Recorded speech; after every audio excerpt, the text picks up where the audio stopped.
وای اغیار چې د دوزخ ژبه ده زه به جنت ته د پښتو سره ځم حمزه سفر که د حجاز وینوهم حمزه سفر که د حجاز وینوهم زه د پښتون له قافلو سره ځم. اوس اخري وینا دپاره محترم پروفیسر ډاکټر صاحب زیارتوال صاحب ذاکر زیارتوال صاحب ته خواست کوم چې هغه راسي اخرني وینا وکړي صدارتي وینا ستاسو د چوکۍ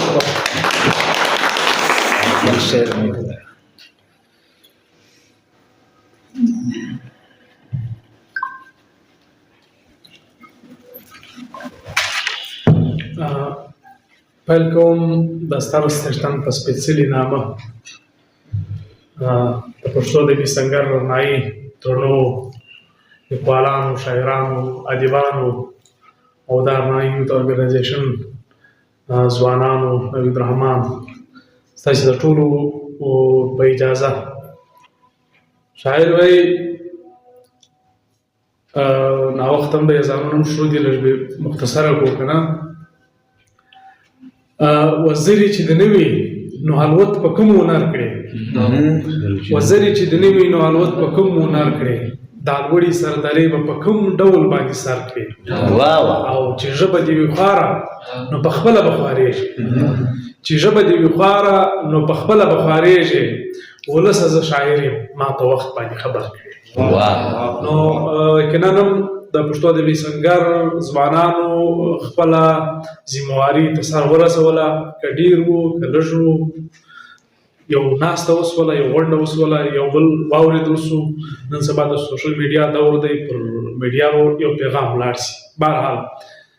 نن د مورنیو ژبو نړیواله ورځ 21 فروري چې په ټول جهان کې دا لمانځل کېږي دا یو د اقوام متحده لخوا د یوې ورځې په توګه دا ورځ منل شوې ده که موږ وګورو په دنیا کې چې هره بدبختي وي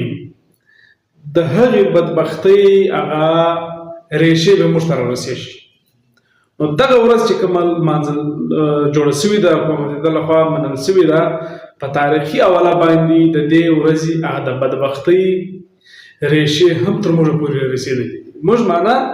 دغه ریاست دغه وطن دغه خلک نوید رحمان او تیمورشاه مشواڼي پر دې باندې رڼا واچوله کله چې پاکستان جوړ سو په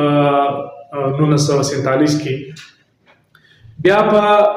48 کې قائد اعظم د مشرقي پاکستان ته باقاعده یو دوره کړې ده د اردو هندي تنازع له هغه وخت څخه شروع وله هندیانو یا هغه غوښتنه دا وه چې دا زموږ ژبه دي دفتري سرکاري علمي هغه باقاعده د ریاستي ژبه شي خو دوی نه منله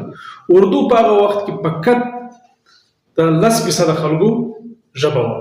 خو دوی هغه جابریانه سوچ دا و چې دا 10% ژبه د دې ټول ولس ژبه ګرځوله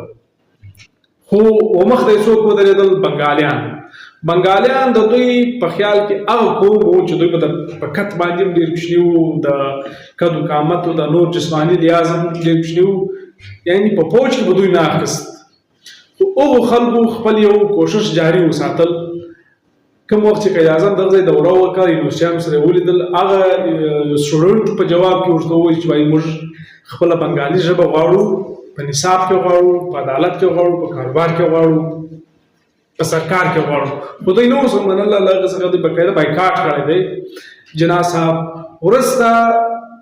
په 2050 کې باقاعده د لاریون یا د احتجاج د جلوسونو یو سلسله شروع شوې ده په هغه باندې د ریاستي هغه لخوا پیغامونه شوي دي سټوډنټ پکې وژل شوي دي نو بیا په نن نیمه کې اقوام متحده لخوا دا باقاعده د یوې نړیوالې ژبې په توګه د ورځې په توګه دا ومنل شوله 21 فروري نن په ټوله دنیا کې دغه ورځ لمانځل کېږي د هرې ژبې والا چې وي هغه په دې ورځې باندې د خپلې ژبې د یادانې په توګه دا ورته وایي چې زموږ به خپلې ژبې ته خدمت کوو زموږ به خپلې ژبې ته کار کوو ژبه صرف د ویلو یا د الفاظو یا د لغتونو یو مجموعه نه ده د دې شاته زموږ ټول کلچر زموږ ټول هویت زموږ ټول چې کوم د ژوند د تیرولو یو اصول دی هغه پراته دي که نه لکه یو مثال در کوم چې زموږ څه وخت پښتانه یو ښکنځل کوو په پردۍ ژبه کې په نوره ژبه کې چې کوم یو ښکنځل څوک کوي هغه نفسیاتي ټیسټ موږ ته څوک نشي رارسېدلی لکه موږ چې په خپله ژبه کې وکړو. یعنی دا ژبه ستا له نفسیات سره تړلې ده. د تعلیم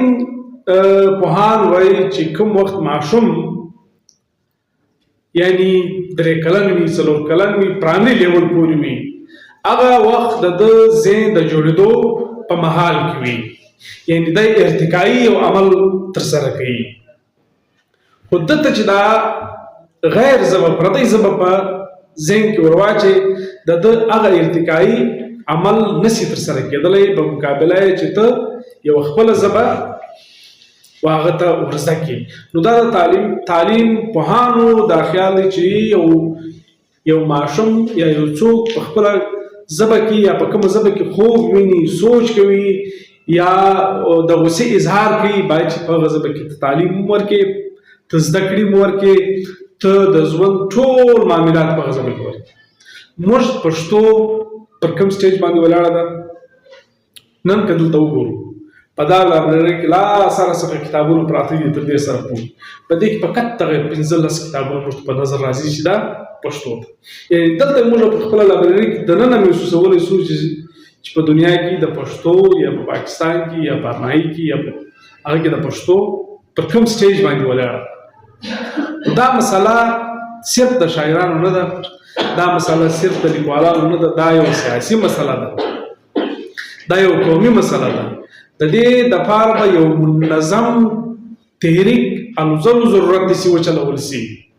دا د یوې پارټۍ مسله هم نه ده چې موږ یې پښتونخوا په روژو وواچوو یا د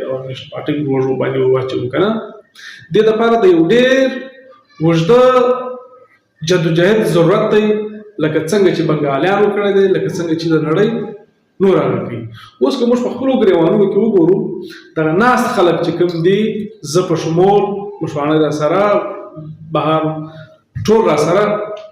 موږ خپله د پښتو ناري وو چې هغه ښه خلک یو نو موږ وایو چې پښتو سره مینه کوو، پښتو وایو، پښتو ووایاست، پښتو بل چاته ورسوئ. آیا موږ په خپله څونه رسولې ده؟ مشواني صاحب یو څه سوالونه راپورته کړي ډېر ما ډېر په غور واورېده. یعنې له موږه راپاته ده موږ په خپلو کورونو کې دغه له پښتو سره تړلي خلک څو کتاب لرو. د مشواني صاحب پر سم هېڅ هم نه، بیخي په نفي کې جواب راځي که نه.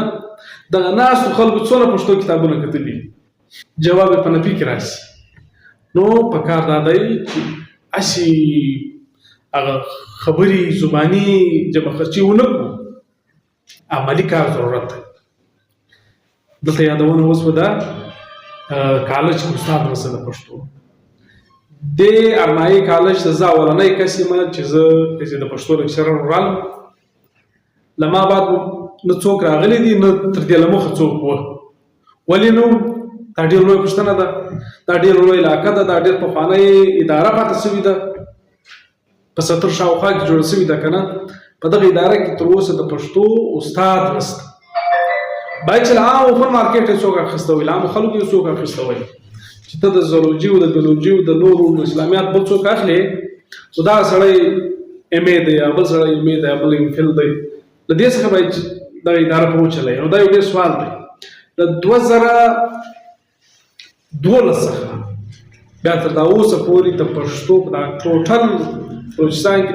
د پښتو یو پوسټ یې نه ده ورکړی. په دې کې د کنفرانس پارټیو هم راغلي دي، حکومتونه هم راغلي دي، نور پارټیان هم راغلي دي، هېڅ چا یې غم نه ده کړی. که پښتو چا پاللې ده هغه دو خړو پړو شاعرانو پاللې ده، د خپل د بچیانو خرچ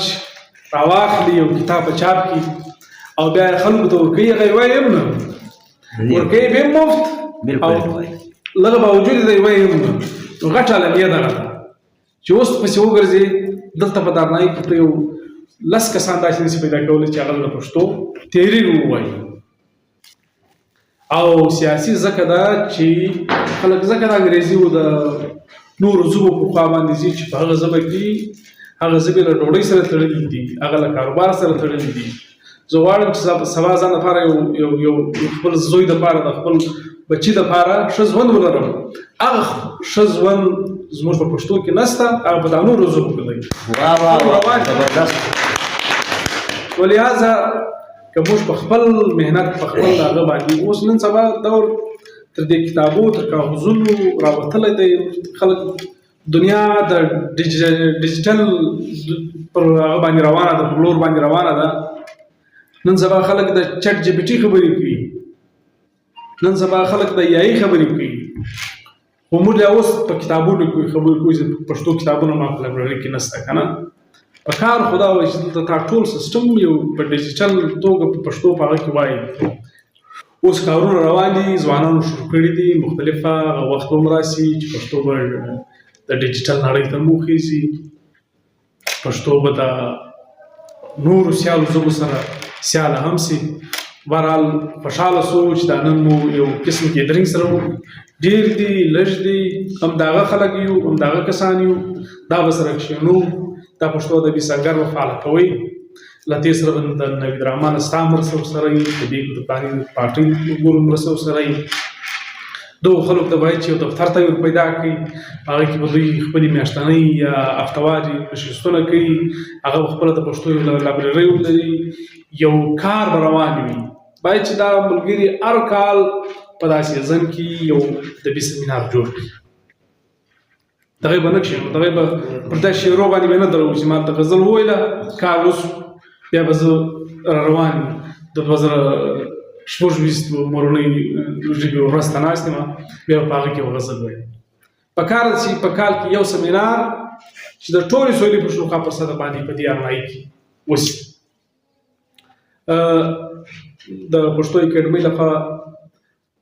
باقاعده ملګرو راته ویلي چې موږ دوره کوو، دا ارمایي کېدای شي راشي، د دې به یو ګډ ګیدرینګ هم سره وکړو. د پښتو اکاډمۍ کوټ لخوا دا سړی منبر دی، که د کتابو ضرورت وي د دې لایبرري دپاره په دا مشواني صاحب دا ذمواري جوړوي چې د پښتو اکاډمۍ ټوله چاپ شوي کتابونه دې ځای ته راورسوي، په دې الماریو کې پراته وي، چې د ارنایي بچی له دې څخه استفاده وکړي، ګټه ځینې واخلي، نو نور پروګرامونه وکړي که نه. بهرحال خبرې ډېرې دي، وخت کم دی. کامیاب پروګرام زه ورته ویلی شم، تاسو ټولو ته مبارکي وایم. انشاءالله دغه لړۍ به پر مخ وړو. کور مو ودان چې زما د تت چراغ نه رڼا غواړي، چې زما د تت چراغ نه رڼا غواړي، په رښتیا چې په دې کلي کې تیاره ده. په رښتیا چې په دې کلي کې تیاره ده. ډېره مننه، ډېره